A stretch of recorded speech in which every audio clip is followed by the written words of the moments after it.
piano. E por la primera sì, First time. sola, brutte, e parlare, e micro, e solo.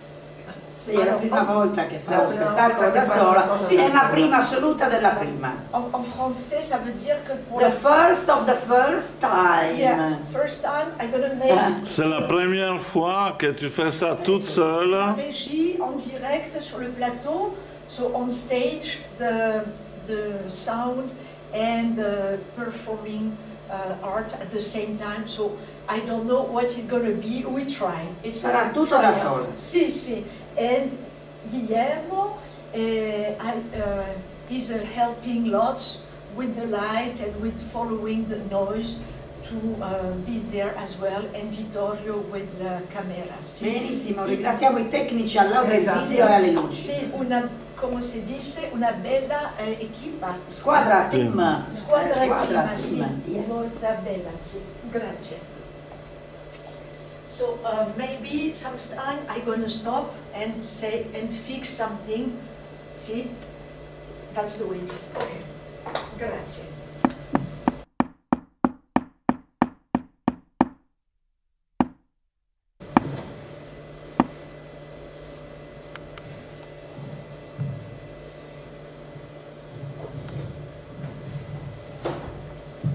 Qu'est-ce qui m'a pris? Qu'est-ce qui m'a pris? Qu'est-ce qui m'a pris de lui dire que je l'avais trompé? Bon, maintenant c'est trop tard.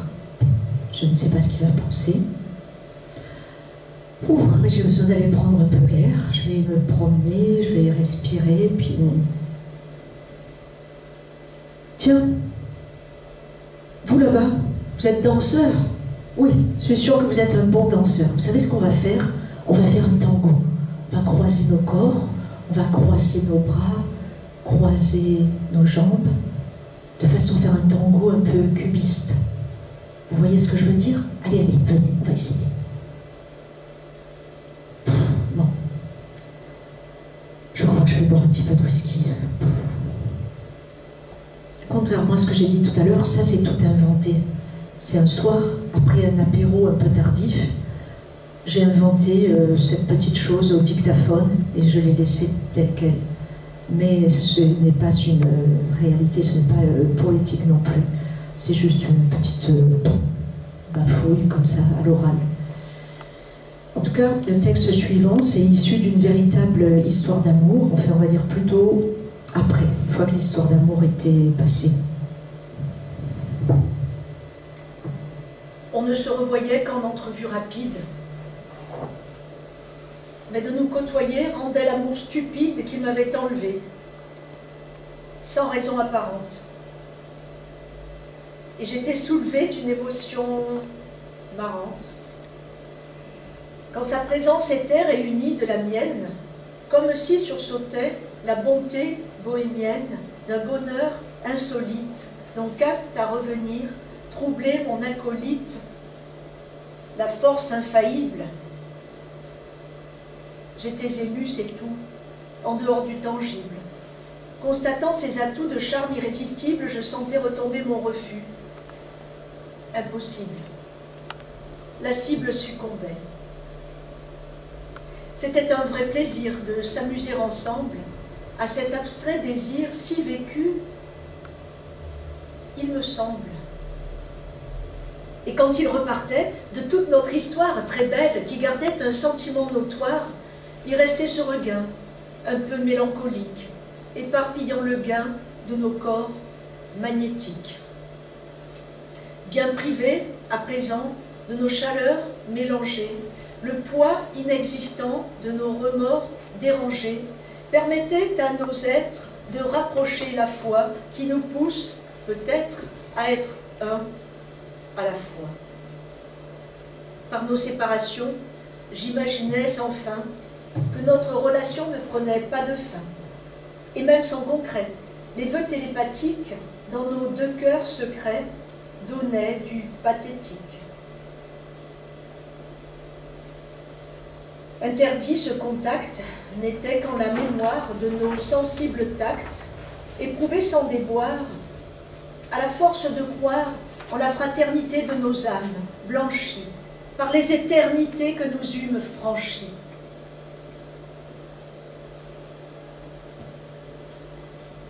Si rapides que fussent les fusions de nous deux, et sans que le temps juste de le trouver hideux, elle restait imprégnée en dépit de l'absence de l'amour qui régnait en nous par excellence.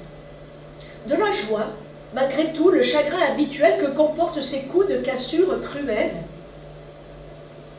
De la naïveté solide et instinctive qui avait riveté toutes nos invectives contre le défendu déjà prémonitoire de cette détendue et aussi simple histoire. Et le temps qui passait, éloigné l'un de l'autre, suspendait le passé, le futur ou le nôtre de présent consommé en dehors du réel, du moins celui nommé en langage usuel. Avec un minimum de contrôle en détresse, sous nos regards de môme, imaginaire caresse, s'installait l'amitié, à défaut d'autre chose. Tel en faux initié, dans cette demi-pause, à cheval sur l'amour et sur la connivence, on se jouait du jour avec beaucoup d'aisance où l'on s'était connu. Par hasard, d'importantes solutions reconnues nous avaient dans l'attente rapprochées peu à peu. Ce n'étaient plus les mêmes. Au fond, règle du jeu. Et je dus bien reconnaître que l'on garde à jamais, comme par la fenêtre d'une image imprimée, l'empreinte de celui qui traverse la vie, invisible de l'âme, imperméable au drame du petit quotidien et de ce qu'il contient. Dans tout cet univers, de nos élans mutins, de nos actes, de nos vers, je repense au matin, plein de magnificence et de nos innocences.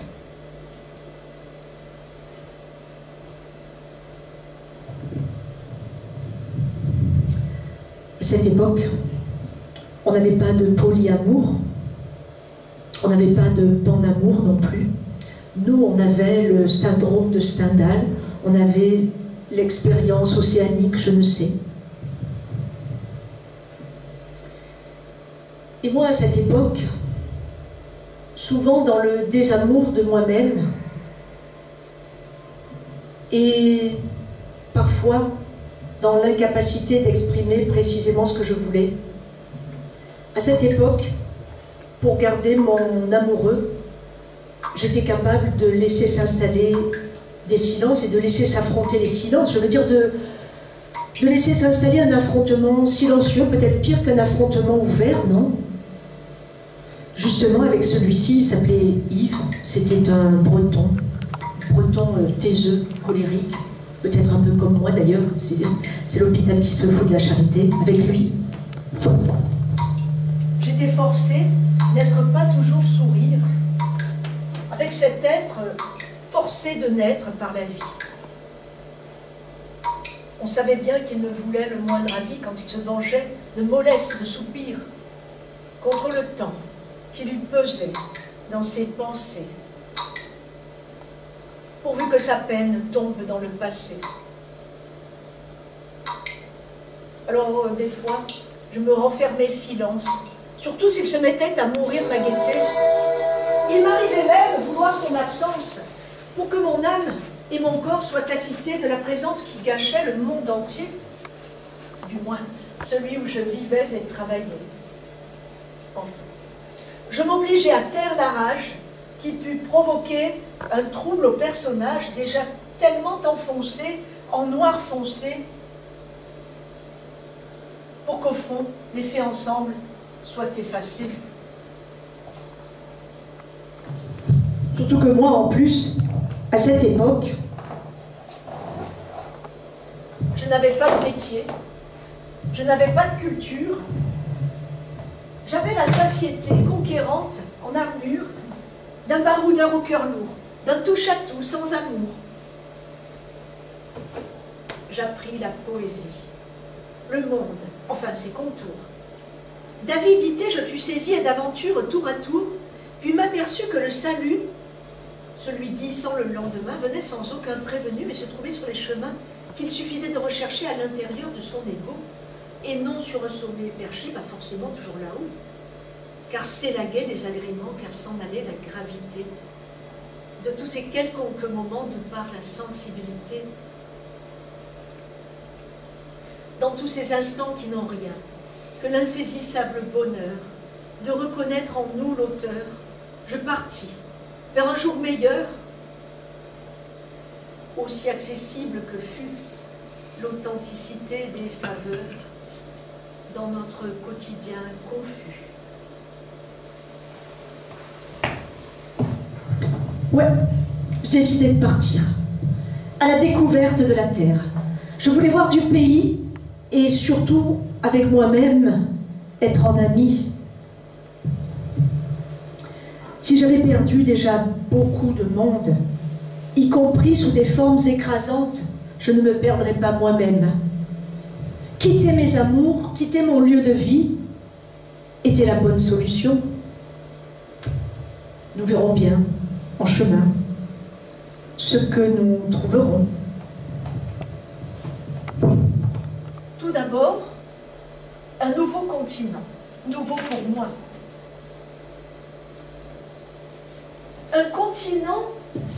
Un continent fantasmé par ma jeunesse, à l'esthétique des années début 80. Afrique.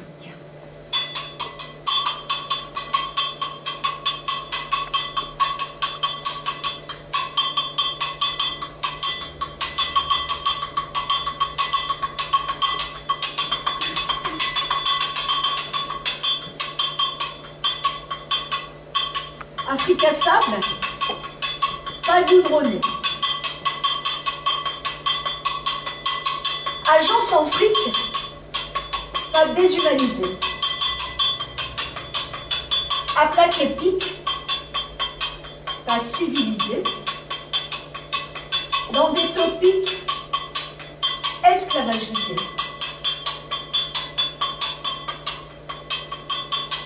Africatrique, pour les instables et les speedés, qui musique l'Afrique, sans art trafic.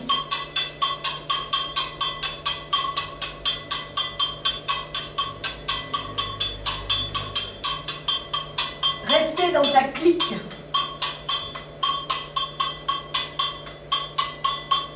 Voilà ce que je veux. De toi l'Afrique.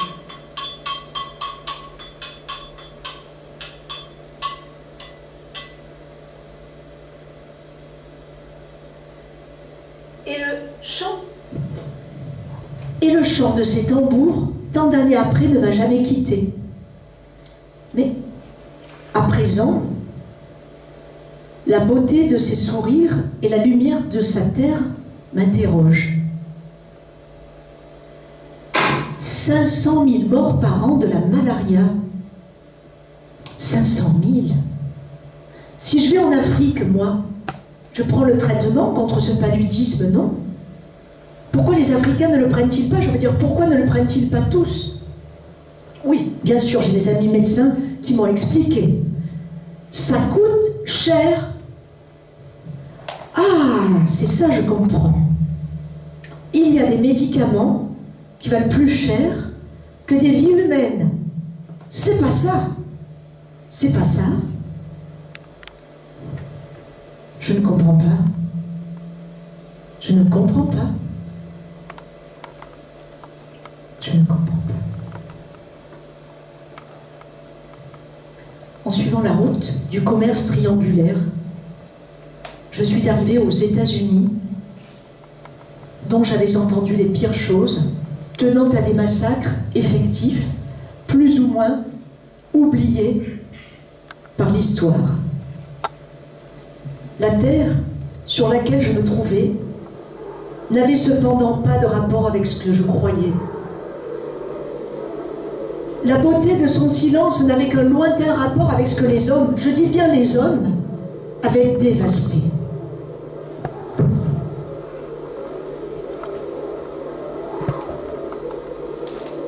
Entre Albuquerque et Santa Fe,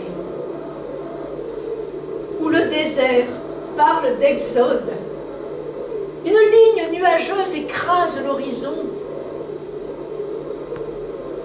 Des buissons épars de verre tassent les rondeurs. Céleste, l'électricité appelle son fidèle minéral au plaçable, assurant la vie de vue. La clairière est philanthrope. Elle annonce à la nomade un arrêt improvisé. La voyageuse s'enferme alors dans le champ de son regard que l'imagination dépasse et transporte alentour. Elle voit juste et s'aperçoit que le paysage regarde sa présence. Comme une spectatrice sans billet, elle participe au spectacle de l'espace en liberté. En solo, ce pic de mystiques airs à la surface du sol fort ou de dépaysants vides ne puise désormais plus d'eau. La vie s'en va-t-elle? Des lueurs électrisent un reste de ciel dégagé sur l'imaginaire, du gris plomb aux légers éclairs et des tons clairs, comme dans un film en noir et blanc, sont alternés. La solitaire promène son regard, cette fois saccadé par les orageux feux. En écoutant les promesses du désert, je crus d'humains parler. Mais ces dames, dont je voyais l'étirement, dont je sentais la souplesse dans son immensité indéterminée. Le désir total de m'oublier moi-même, comme au creux d'un songe ouvert sur le réveil, jaillit de ce lieu, généreux à l'infini, si présent et partageant d'amour la terre dans un donné inattendu, c'est-à-dire au-delà du don, que l'enchantement, une fois de plus, me gagna. Je le voulais garder. Mais un tel territoire ne peut appartenir. Le pays de mon cœur, sans frontières, continue à y vagabonder.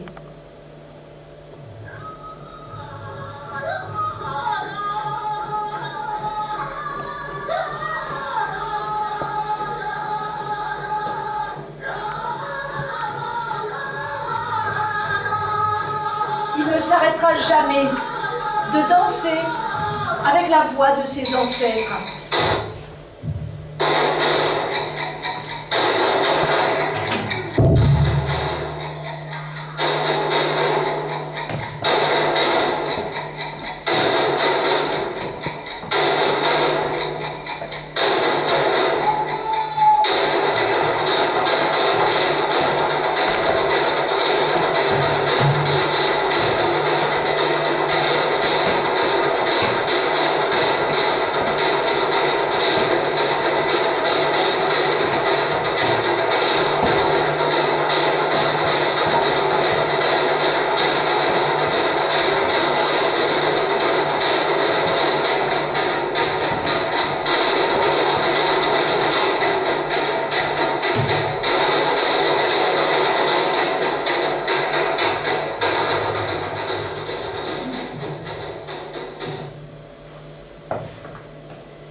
Legiona.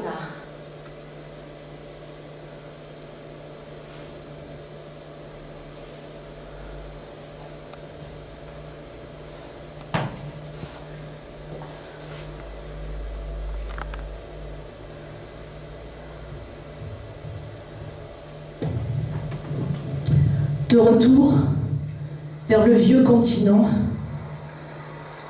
quittant momentanément ma passion pour le désert, je pris la voie de la mer.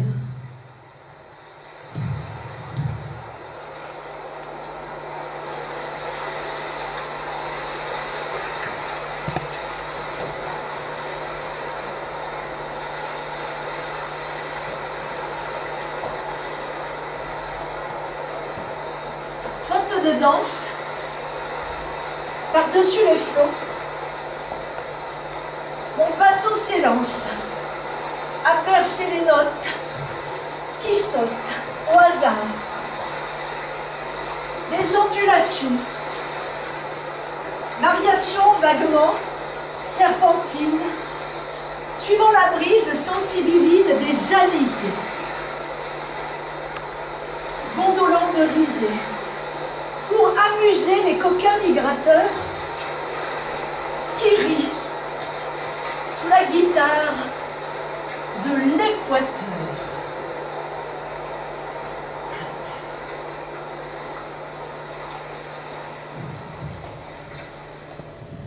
Après cette insouciante et pourtant longue traversée, nous sommes arrivés en Bretagne, la belle Bretagne.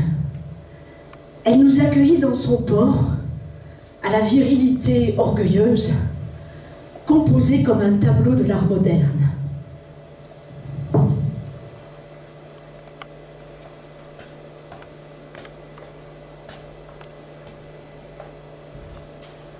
Achalandé comme un cargo, où les argots chahutent et mouillent leurs mégots, le port, en bord de butte, titube sous la foule aguichante et chagrine, dans sa chair qui se roule comme une odeur marine.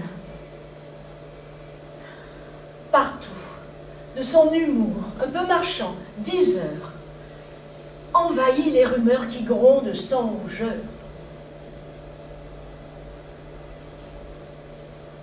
Pendant que les cordages, patients comme un pêcheur, se jonchent des orages, pressés d'être faiseurs de flaques qui déclenchent un nouveau mouvement, un roulement de hanches à l'aube du levant contre la sécheresse d'un couple atmosphérique, passionnés, électriques. Le ciel retient la mer, qui lui retend ses mains, supportant ses amères humeurs pleines de mains coraux dans les cofonds calmes de cannes de filet, de phares de cette dame presqu'îles et îlets, visages et bateaux, qui enfin se confondent au milieu des tréteaux poissonneux comme l'onde.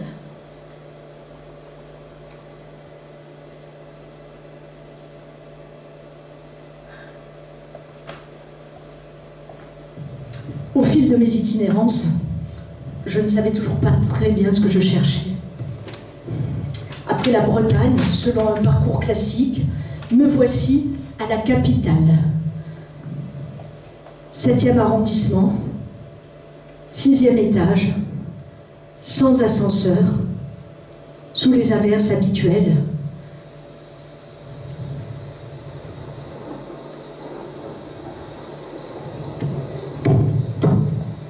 Derrière les carreaux, je regardais dehors et voyais sous la pluie la ville vaciller. L'humidité du paysage fut alors comme en osmose avec mon corps qui oscillait. Maintenant, la froideur de ce figé décor à la fenêtre continue de sommeiller. La moite grisaille a rendu tous ces tons morts et refait place à la pluie qui gronde égayée. Par milliers la grêle, mini-météore, foudroie la passive monotonie rayée. Sur ce paysage, dépourvu de tout tort? La pollution qui pèse sur Paris te plaît? Non, non, non, non. C'est l'eau que nous voulons. C'est l'eau que nous cherchons.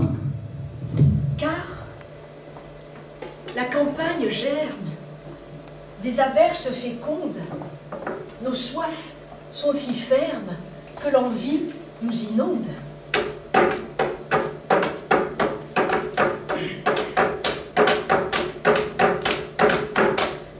Quand tout le ciel pleure sur les cours immaculés, le gosier se leurre d'une cascade avalée, quand rafraîchiration exaltère vaillamment cette simulation pour le liquide élément.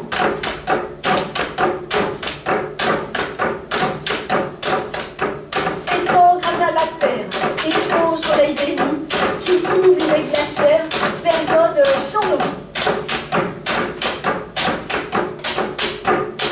De l'oxygène, qui l'évapore aussi, véhiculant les gènes, les eaux ou les vessies, qui courent en nos vaisseaux, comme le sang du monde, nos rapides ruisseaux, ces veines vagabondes nourrissent un ruisseau.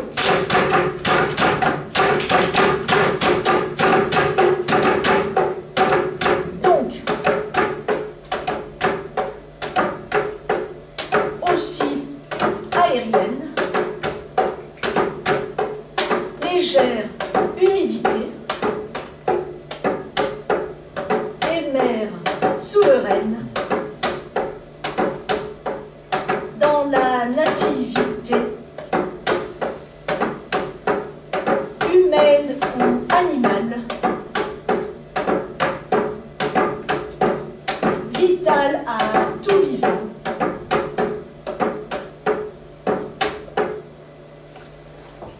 Même femelle ou mâle, dans un œuf émouvant.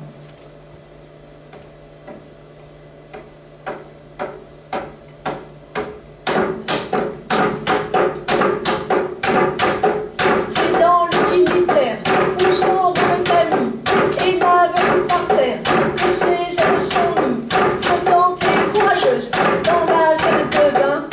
Odeur vaporeuse, emprise les turbins, que ces emplois confondent.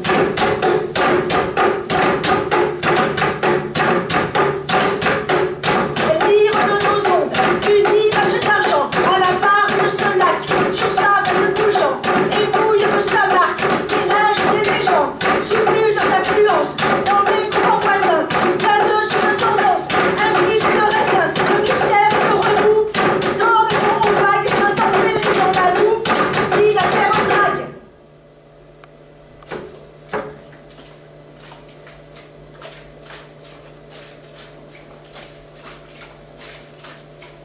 Élargi comme un fleuve au chemin du matin, quand les esprits s'abreuvent de fluctuants destins, le cours de l'eau s'envole dans toutes les liaisons, mouvante et sans contrôle sur le fil d'horizon.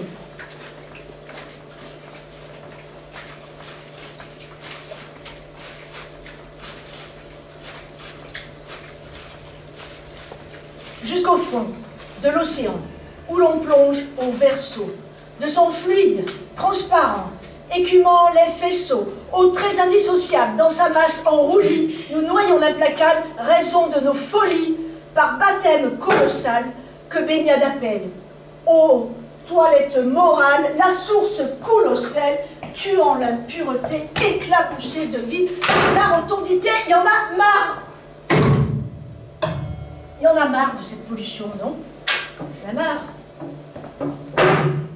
Bon. Si on veut, on peut faire le propre, non? Vous vous lavez, vous? Vous vous lavez, vous? Vous vous lavez? Vous prenez la douche ou quoi? Oui, en général, oui. Même moi, je me lave des fois, je me lave. Vous savez ce que je préfère dans ces cas-là? C'est quand je m'essuie le corps, la peau assouplie par l'eau chaude, et que je m'essuie avec une vieille serviette éponge. C'est vrai ça.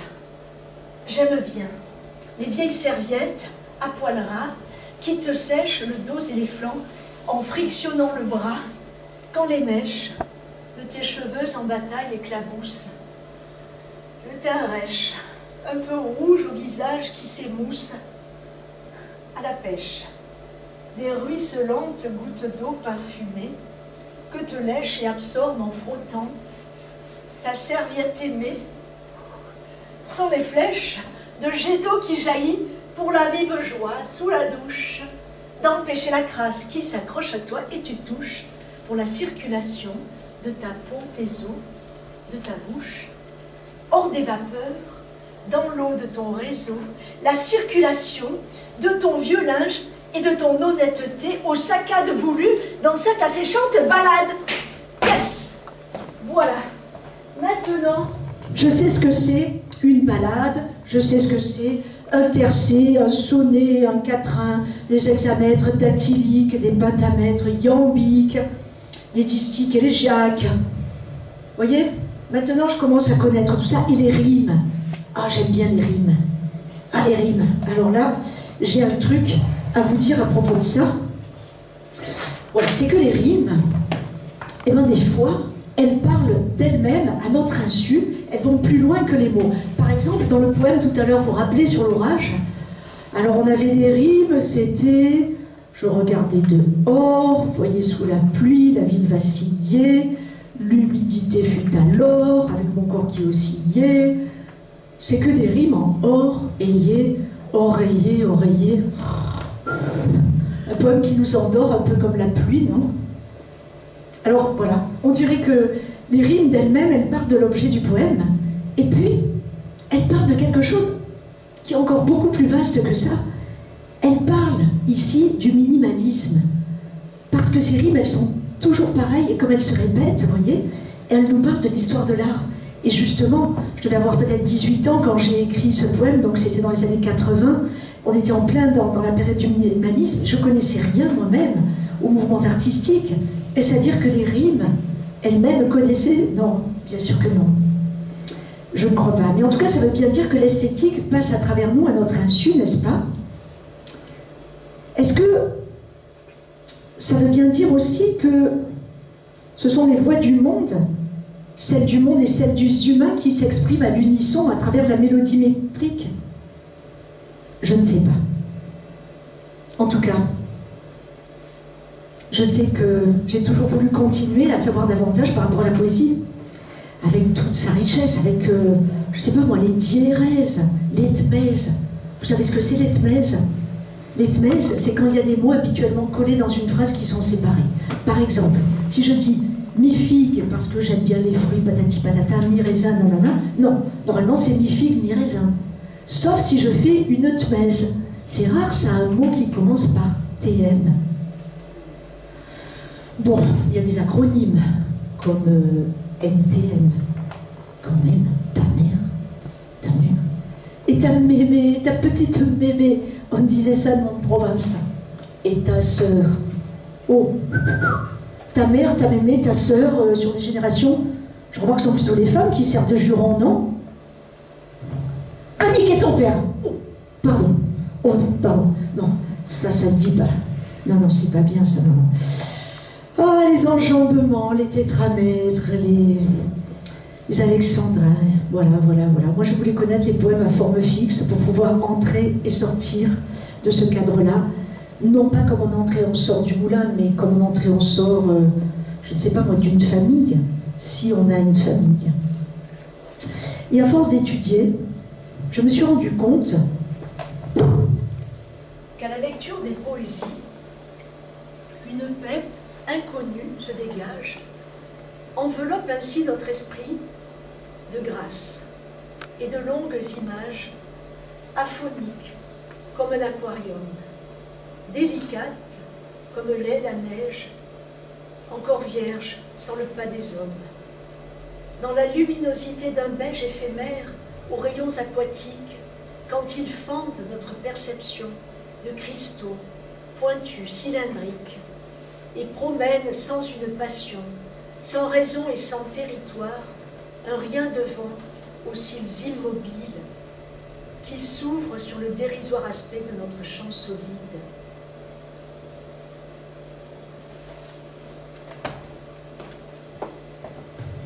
Et pourtant, comment ferait-on, nous, poétesses et poètes, pour fixer les voix fugitives dans des vers qui se présentent? Comment ferait-on? À défaut d'ordinateur, il nous faut du papier. Il nous faut du papier. Pour les cadeaux, pour emballer, pour les livres et les cahiers, pour allumer le feu ou feuilleter les magazines, le papier, aussi utilitaire, vogue à travers ces vers. Numérotant l'identité, cataloguant la cécité, le papier, superflu, un peu fétiche, on en fume. On s'en fiche plein les pulls pour se réchauffer les plumes. On en chiffonne quand s'annule un rendez-vous de l'avenir parce que c'est sûr, on le jure. Hein. Ça suffit de les tenir pour sacrer les écritures. Hein. On en chiffonne en rêvassant dans les instants que nous rouillons d'un tempérament absent qui s'inscrit sur les brouillons, les papyrus, les parchemins que l'on choisira demain ou au matin de préférence quand il nous dépêche tôt dans les journaux, même en vacances. On en dépêche les minots, pleins de crépons à la kermesse, où l'on se donne les adresses. On s'en essuie, on s'en envoie par la poste au bout des doigts, ou à travers le réfectoire, pour le foutoir et la manif, les prospectus, les banderoles, caducs comme un canif, dans les décharges s'envolent.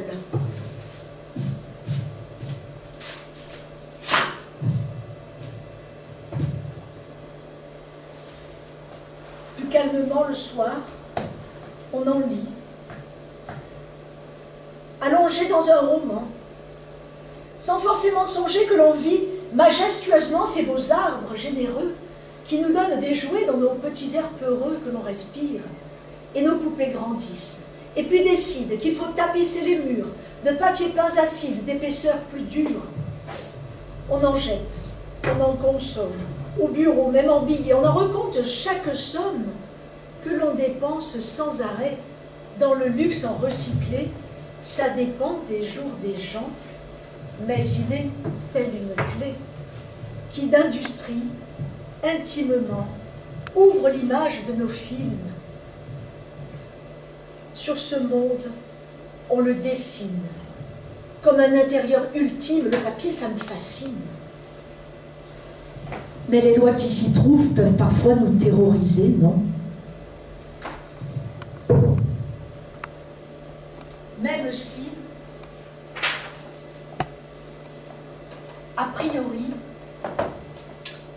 aucune peur ne peut troubler le calme, comme les rides à la surface de l'eau, provoquées par la brise quand les oiseaux migrent et les saisons passent, ne sont que des formes épouses et changeantes d'initiale nature, solides, aux rochers inusables de fin.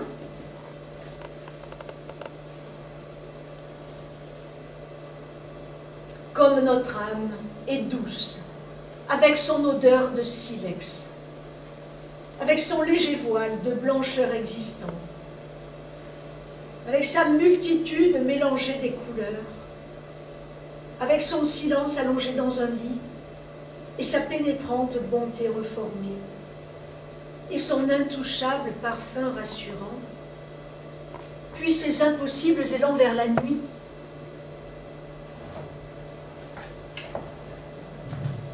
que je croyais, parce qu'en fait, en ce moment,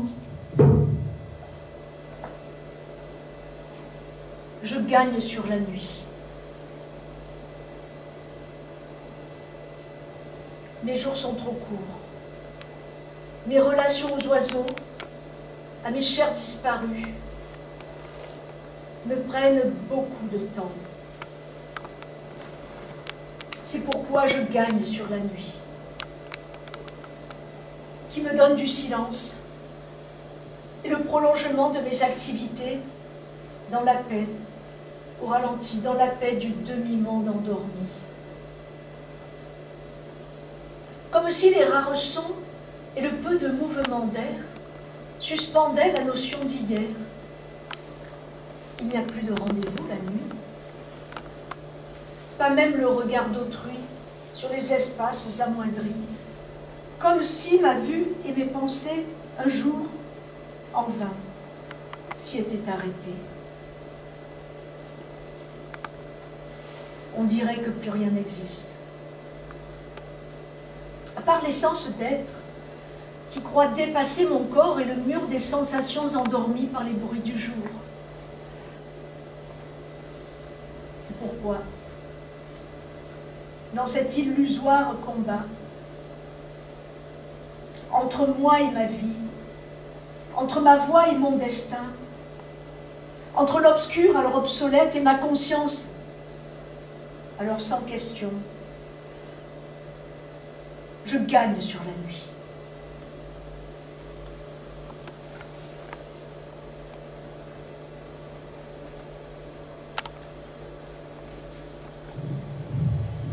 Et à d'autres moments,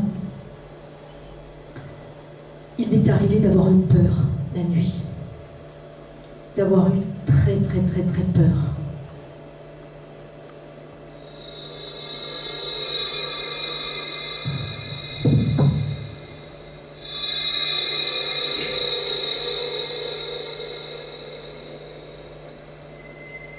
Traversé par un train de nuit, la silhouette assombrit son tombeau. Il tomba sans merci dans le noir et s'ouvrit un soir de voyage à l'envers. Alors il vit un cimetière au-delà des vivants, convulsé de surprise et de soumission. Cette incision misait l'équilibre et la connaissance tellement libre, au prix maudit de la prison morale, que l'enfermement infernal se perça sur un monde interdit à la vie machinale et laissa sortir quelques créatures si méconnues, encore salées, sans forme. Dans ce feu nouveau, quelque peu aveuglé, la voilà qui marche aux violences, à la chance, qui passe de force sur la terre inconnue de rachat et son repos cherche sous la délivrance de la lumière qui pour nous pleure.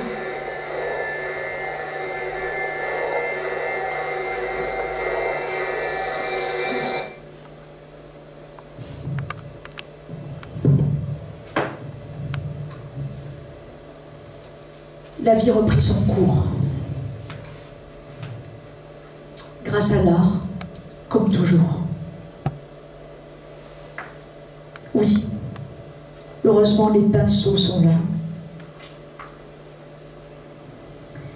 Ils viennent réconcilier des univers décousus qui demandent à se comprendre pour mieux se rapprocher.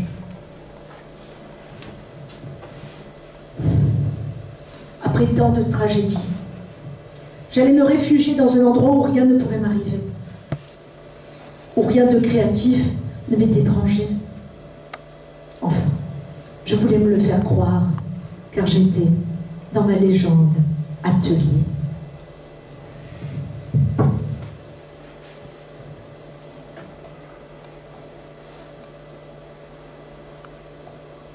Dans mon enchanterie, les blés bleus germent et l'aube, hâtée, attend. Il se forme à trace d'un instant à l'autre sur papier de riz envoluté dans l'été avancé de mon atelier, grâce auquel je ne crains pas la fin des voyages, car cette fin est provisoire, comme un étier indien, sous les feux sous du vin.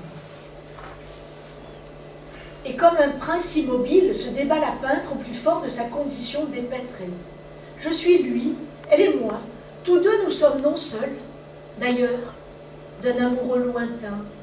Les mots, les sons et les photos de mon téléphone surgissent, tels des fauves à dompter. Les adoptai-je?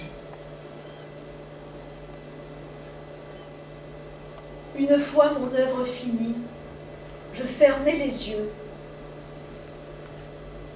imaginant ses mains fermes.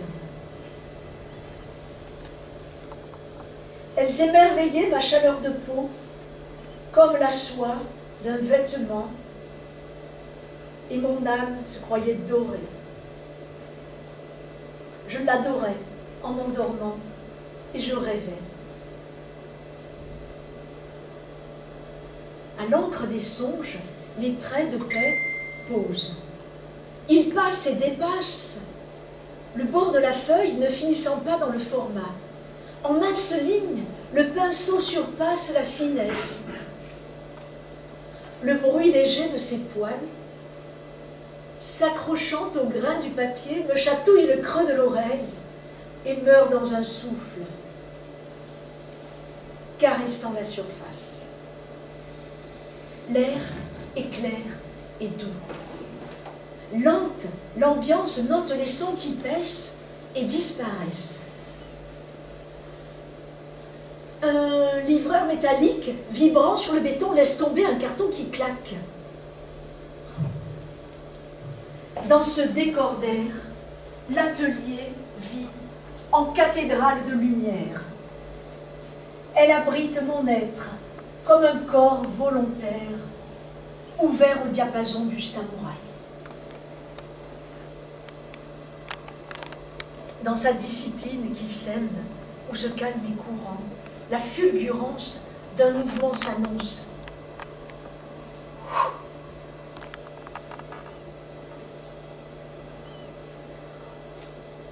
Il se lâche en cercle.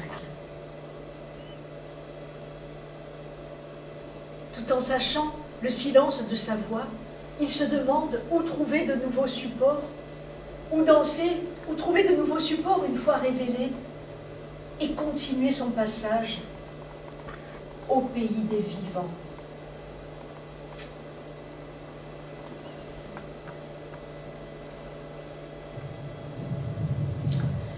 Bon, ben je vais dire au revoir à mes chers disparus, souvent là, avec moi, là, je ne sais pas très bien où, mais ils sont quand même là. Vous dire au revoir bientôt aussi à vous, cher public, au fil de ces pérégrinations, au fil de tous ces voyages. J'avais ramassé des petites pierres que j'aime bien poser d'habitude comme ça sur la scène, des petites pierres témoins de toutes ces promenades, de ces rencontres avec la terre, pour garder la communication avec elle au fil de nos échanges et de notre dialogue insonore. Elle est venue se présenter à moi dans toute la beauté que je lui cherchais et que je voulais d'elle. Elle est venue se présenter à moi dans ces temps d'éther.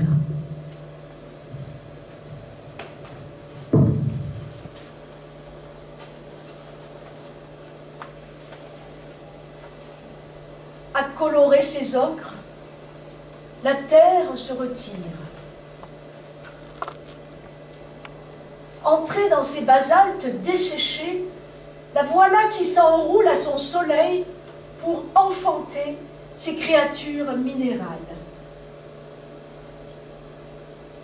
L'énorme contrefort, d'efforts temporisés, se plie sur ses replis. Entassé sur ces tas l'invisible alluvion, s'affine en mille feuilles, calquant ses blanches crêtes sur des morceaux calcaires croquants comme du sucre. Raffinés d'érosion, les cimes rondes raréfient l'alpage, enneigées de jeunesse et d'oxygène qui montent la vallée où des laves tombent.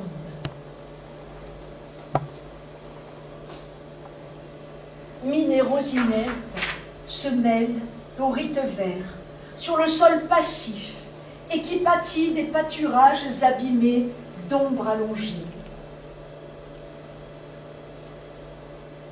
Le pouls déconcerté, frais d'ondes sur la chair, mou comme un pas dans la boue, s'adonne au battement de ces rosées balbutiées.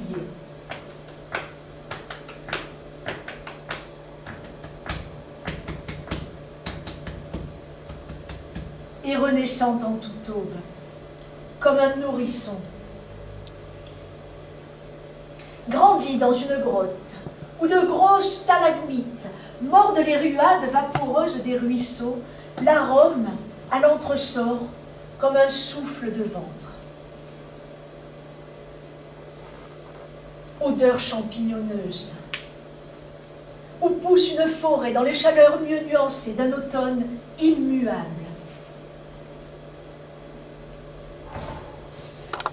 Les suées fantastiques de ces respirations ont écaillé la gestation de serré quartz.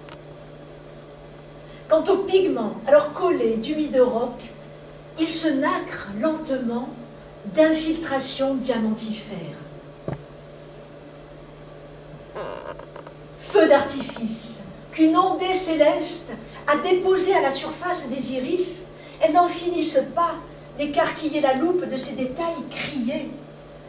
Épaisse volupté de nos cornées transparentes, comme une atmosphère enveloppeuse, depuis ce tendre globe qui observe quelques nébuleuses encore visibles. En visite, elles apportent leurs plus vieilles pierres, revenues pour nous de ces voyages millénaires, oubliant pour nous, si volontiers, tous ces cristaux, ces dons généreux de lumineux oboles, vers de nouvelles aurores embourgeonnées. La terre se retire à colorer ses ocres.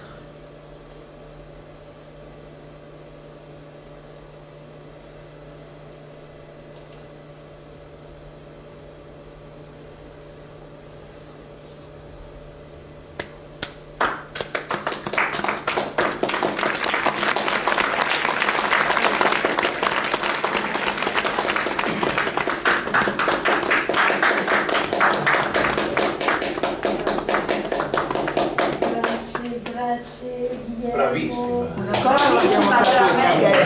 Bravissima veramente. Bravissima e commovente anche il senso del poema. Lo so, ma io non ho capito. Il senso del poema, se la poesia, posso dire quello che...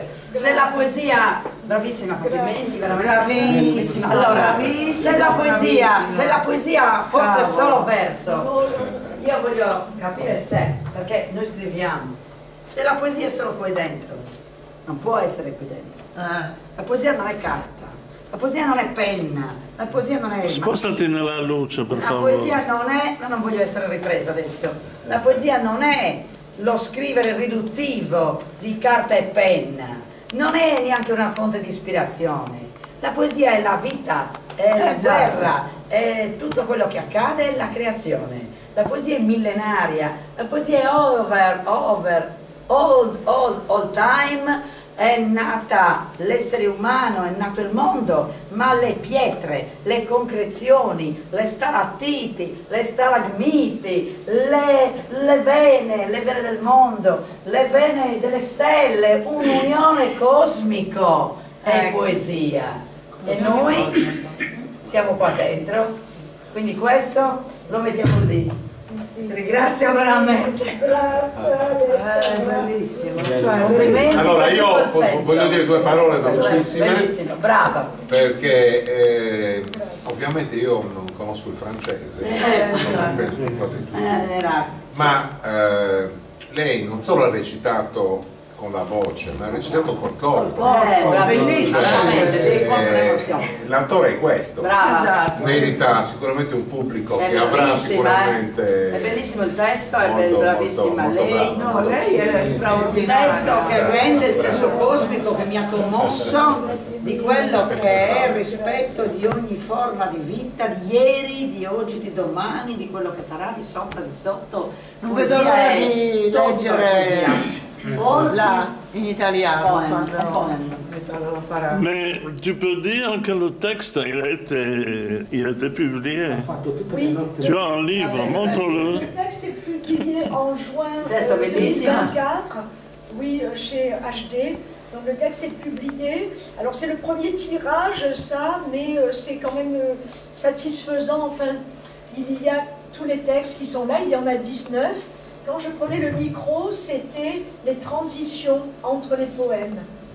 Les poèmes qui sont écrits sur une quarantaine d'années sont des poèmes des fois très courts, des fois beaucoup plus longs, des fois c'est versifié.